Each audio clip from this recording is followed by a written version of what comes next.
নৈহাটির সিং ভবনে শ্যামাপ্রসাদ মুখার্জির জন্মদিন পালন করা হলো বিজেপির পক্ষ থেকে। সাথে সাথে ব্যারাকপুর বিজেপির সভাপতি জানালেন যে দলের বিরুদ্ধে গিয়ে যারা সংবাদ মাধ্যমকে জানিয়েছেন, কটূক্তি করেছেন দল সম্পর্কে, তাদেরকে পরে শাস্তি দেওয়া হবে।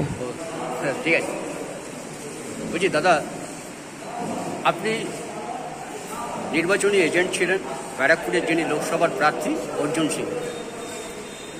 একটা তো পরাজয় কর্মীদের বিরূপ প্রতিক্রিয়ার মধ্যে ফেলে দিয়েছে। 4.5 লক্ষ ভোট মানুষ দিয়েছে, তারপরেও কেন দলের মধ্যে আকছি চলছে? প্রথমে আজকে দিনে ভারত কেশরী ডক্টর শ্যামাপ্রসাদ মুখার্জিজিকে শ্রদ্ধাঞ্জলি জানাচ্ছি, ওনাকে প্রণাম জানাচ্ছি, ওনাকে পুণ্য জানাই যে আজকে ওনার জন্য আমাদের পশ্চিমবঙ্গ ভারতবর্ষের একটা অঙ্গের মধ্যে রয়েছে। যদি উনি না থাকতেন আজকে পশ্চিমবঙ্গ আমাদের ভারতবর্ষে থাকত না।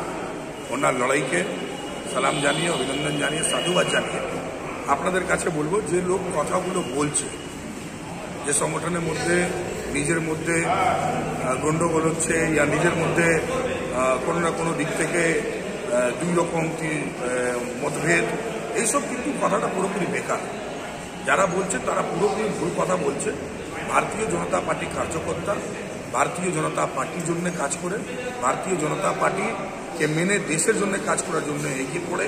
তারা কিন্তু কোনো দিকে দেখে না কি পাশে কে আছে কে নেই। তারা ভারতীয় জনতা পার্টি একনিষ্ঠ কর্মীদের কর্তব্য হচ্ছে নিজের সমাজের, নিজের রাষ্ট্রের জন্য কাজ করা।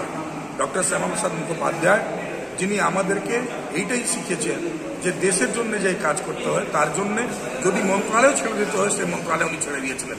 তো সেই রকমই আমাদের কার্যকর্তারা যারা এসব কথাগুলো বলছেন পুরোপুরি ভুল কথা।